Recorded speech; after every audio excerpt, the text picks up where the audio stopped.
Estás escuchando El Poder de la Fe, Oraciones Milagrosas, en el 90.3 FM. Tu música, tu ritmo, tu destino, la frecuencia de Dios, más escuchada a nivel mundial. Tu música, tu ritmo, tu estación, El Poder de la Fe, Oraciones Milagrosas. Muy buenas. Sean todos bienvenidos a este espacio de encuentro con lo sagrado, a este rincón de paz y reflexión llamado El Poder de la Fe, Oraciones Milagrosas. Nos alegra profundamente que hoy estés aquí con nosotros, ya seas un nuevo oyente o alguien que regresa para seguir nutriendo su espíritu. Así es. En este programa vamos a abrir el corazón a temas que nos tocan a todos. La fe, la esperanza, el poder de la oración y los milagros que pueden suceder cuando confiamos en algo más grande que nosotros. Aquí encontrarás oraciones poderosas, plegarias profundas a Dios, testimonios conmovedores y reflexiones reales sobre lo que vivimos día a día. Este espacio no es solo un podcast, es una comunidad que crece con cada palabra compartida. Queremos invitarte a que te quedes con nosotros en este episodio completo, porque hoy hablaremos de cómo la fe puede transformar nuestra vida incluso en los momentos más oscuros. Vamos a escuchar relatos verdaderos, oraciones que han traído consuelo y experiencias que nos inspiran a seguir adelante. Y recuerda que puedes seguirnos también en nuestro canal de YouTube y Facebook, El Poder de la Fe, Oraciones Milagrosas, donde encontrarás los mejores podcasts del momento para conectar con tu espiritualidad en cualquier momento del día. Así que acomódate, respira profundo y permite que este momento sea solo para ti. Porque cuando conectamos con lo divino, la vida empieza a transformarse desde el interior.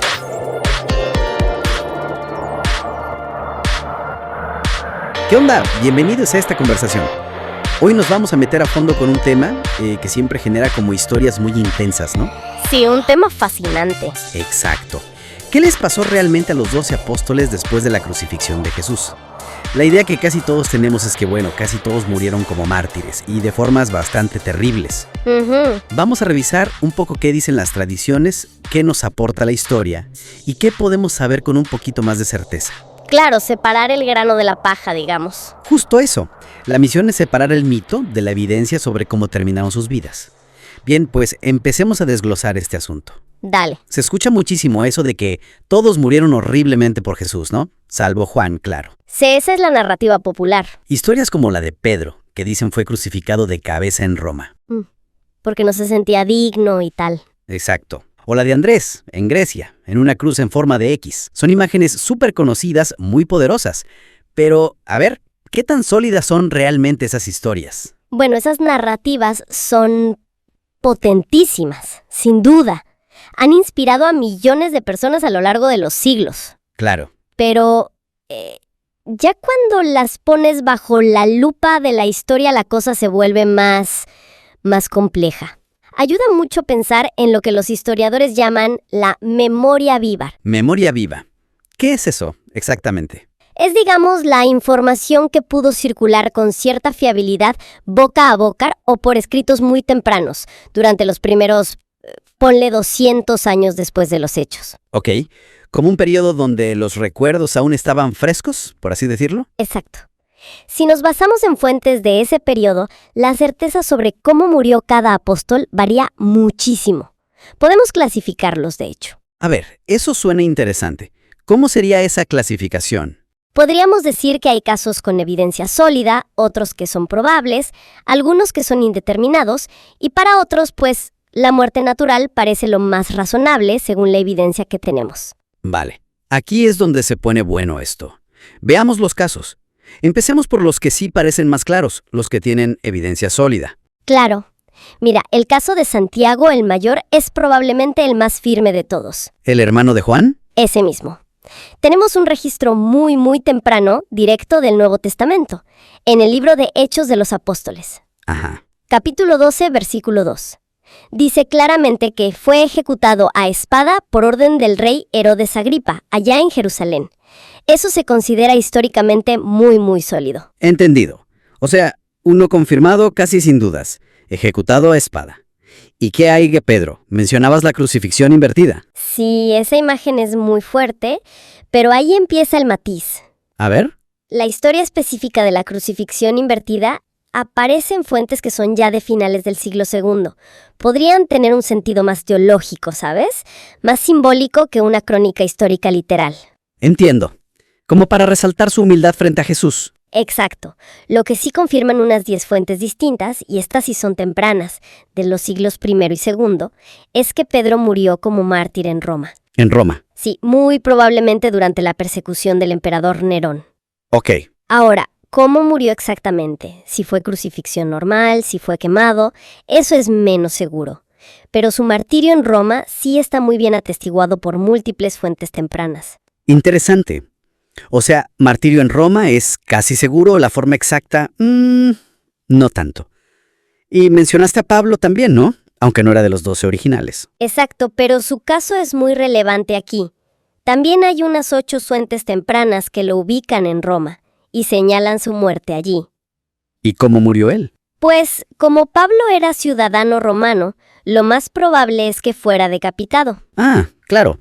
La ciudadanía le daba ciertos privilegios, por así decirlo. Correcto. Se libraba de la crucifixión, que era para no ciudadanos o esclavos. Su martirio en Roma por decapitación también se considera un hecho histórico muy probable. Bien. Entonces ya tenemos a Santiago el Mayor, Pedro y Pablo con evidencia bastante fuerte o muy probable de martirio. Pero, ¿qué pasa con los demás? Ahí es donde entra lo probable o indeterminado, supongo. Exacto. Ahora entramos en terrenos más debatidos o con evidencia más tardía. Por ejemplo, Mateo. El evangelista. ¿Qué se dice de él? La historia más conocida es que murió a espada en Etiopía.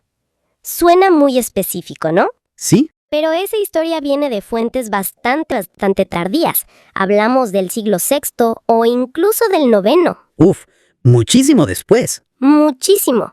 Y en cambio, hay otras fuentes un poquito más antiguas, no mucho, pero sí más, que sugieren que Mateo murió de causas naturales. Ah, ¿sí? Sí.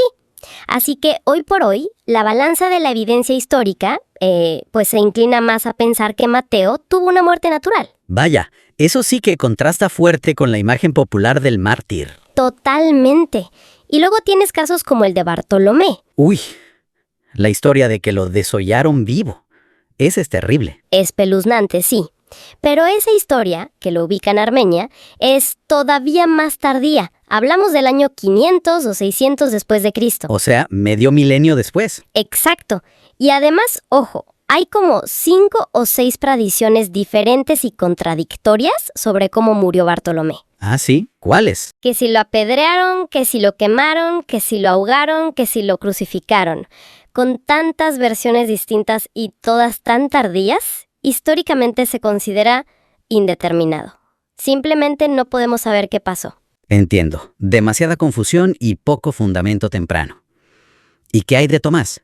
¿En la India o Andrés con su famosa cruz en X? Bueno, Tomás en la India, que supuestamente murió atravesado por una lanza. Se basa mucho en un texto llamado Los Hechos de Tomás. Ese texto es interesante porque es justo posterior al periodo de la memoria viva. O sea, ya no tan fiable. No tanto. Y además mezcla elementos que sí parecen históricos, como un rey que existió llamado Gondofares, con mucha leyenda y relatos fantásticos. Por eso, su martirio en la India se considera más plausible que no. Quizás un 51% de probabilidad, si quieres ponerle un número. Entiendo. Posible, pero no seguro. ¿Y Andrés? Con Andrés pasa algo curioso. Hay 2 relatos tempranos distintos sobre su crucifixión. Uno dice que fue en un árbol, otro que en una cruz como tal. ¿Y eso qué indica? Pues que probablemente no se copiaron el uno al otro, lo que le da un poquito más de peso a la idea general de su martirio. Así que su crucifixión se considera también más probable que no. No con la certeza de Pedro o Santiago, pero sí probable. Bien, bien. Y nos falta Juan. Siempre se dice que él fue la excepción, ¿no? El que murió de viejo. Exactamente. Y en su caso, esa es la tradición más consistente y la más aceptada por la mayoría de las fuentes, incluidas las más tempranas. O sea que sí murió de causas naturales. Todo apunta a que sí, Murió de edad avanzada, probablemente en Éfeso, quizá después de haber estado exiliado un tiempo en la isla de Patmos, donde se dice que escribió el Apocalipsis. ¿Y la historia de que lo metieron en aceite hirviendo y sobrevivió? Leyenda muy posterior, muy bonita y dramática, pero no tiene respaldo histórico fiable. Se considera una adición piadosa, digamos. Ok, o sea que, para resumir un poco a los otros que quedan, Santiago el Menor, Judas Tadeo, Simón el Celote, Felipe, Matías, el que reemplazó a Judas Iscariote. Ujú. Para ellos, la evidencia de martirio es, en general, floja, tardía, contradictoria. Caerían en la categoría de indeterminado, ¿correcto? Correcto. Para la gran mayoría de ellos, las historias detalladas de martirio son muy posteriores, a veces siglos después, y poco confiables desde un punto de vista histórico estricto. Y claro, no olvidemos a Judas Iscariote, que ese sí sabemos que se suicidó tras su traición. Ese es otro caso claro, documentado en los propios evangelios. Ahora, una pregunta que surge es, si la evidencia histórica es tan escasa o tardía para muchos de ellos, ¿por qué surgieron todas estas historias tan detalladas, tan gráficas, de martirios? ¿De dónde salen? Es una excelente pregunta. Una razón muy humana, muy probable, podría ser el prestigio. Prestigio. Sí, imagina una comunidad cristiana en el siglo III o IV. Poder decir, a nosotros nos fundó el apóstol tal, que además murió aquí como mártir, eso le daba una autoridad y una relevancia enormes frente a otras comunidades. Claro, como tener una reliquia fundacional, por así decirlo. Tiene sentido. Exacto. Pero ojo, más allá de cómo murió exactamente cada uno, si podemos probarlo o no, hay algo que sí parece innegable en las fuentes más tempranas, ¿no? ¿El qué? Su convicción, su disposición a sufrir. Ah, claro. Eso sí se ve. Exactamente. Ese es quizá el punto clave que trasciende la discusión histórica detallada de cada muerte. Como dice una frase conocida, un poco cliché, pero cierta. Nadie muere por lo que sabe que es una mentira. Ujú. Y las fuentes tempranas, como el libro de Hechos mismo, sí documentan de forma consistente que estos hombres sufrieron palizas, fueron encarcelados, recibieron amenazas constantes, todo por predicar su mensaje sobre Jesús. Sí, eso está claro en Hechos. Su disposición a enfrentar esa persecución tan real y tan dura demuestra una convicción profundísima en lo que creían haber visto y experimentado, particularmente el encuentro con Jesús resucitado que ellos afirmaban. Y esa convicción es históricamente significativa, independientemente de si podemos probar o no la forma exacta de su muerte final años después. Entonces, al final de todo este análisis, ¿con qué nos quedamos? ¿Cuál sería el resumen? Pues nos quedamos con una imagen mucho más compleja, más matizada, que la idea popular del martirio universal y brutal. Tenemos evidencia sólida para el martirio de Santiago el Mayor, Pedro y Pablo. Ok, Tenemos martirio probable para Andrés y Tomás. probable. Para muchos otros, la verdad es que la respuesta honesta es indeterminado. Simplemente no podemos saberlo con certeza histórica. Y para algunos, como Mateo y sobre todo Juan, lo más probable es que murieran de causas naturales, de viejos. Lo fascinante aquí es ver cómo se entrelazan la fe, la tradición oral que va creciendo y el análisis crítico de la evidencia histórica. Y lo que sí resuena con muchísima fuerza, más allá de los detalles forenses de cada muerte, es la transformación radical de estos hombres, ¿no? Totalmente. Pasaron de esconderse llenos de miedo después de la crucifixión a salir y recorrer el mundo conocido en ese entonces, proclamando su fe y enfrentando peligros muy reales. Ese compromiso, esa entrega, sí que está fuera de toda duda histórica. Ese es el legado innegable, sí. Y quizás para reflexionar, ¿no? ¿Será que esta misma diversidad de destinos que hemos visto, martirio confirmado, probable, incierto, muerte natural, en realidad nos dice algo más profundo? ¿Cómo qué? Pues, sobre la naturaleza humana y compleja de ese movimiento cristiano inicial. Quizás es más real, más humana esta diversidad que una única narrativa heroica y uniforme para todos. No sé, algo para pensar. Es una buena reflexión, sí.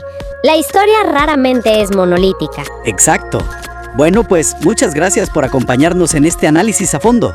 Ha sido súper interesante desentrañar estas historias. Un placer como siempre. Hasta la próxima. Familia de la fe.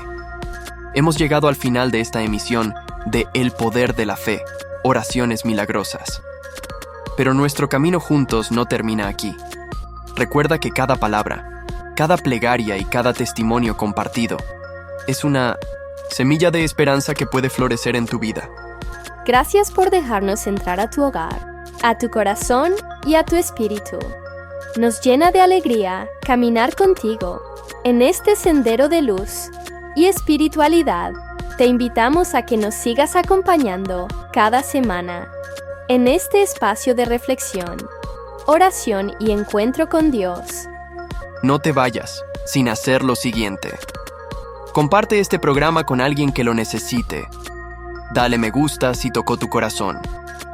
Síguenos en nuestras redes sociales.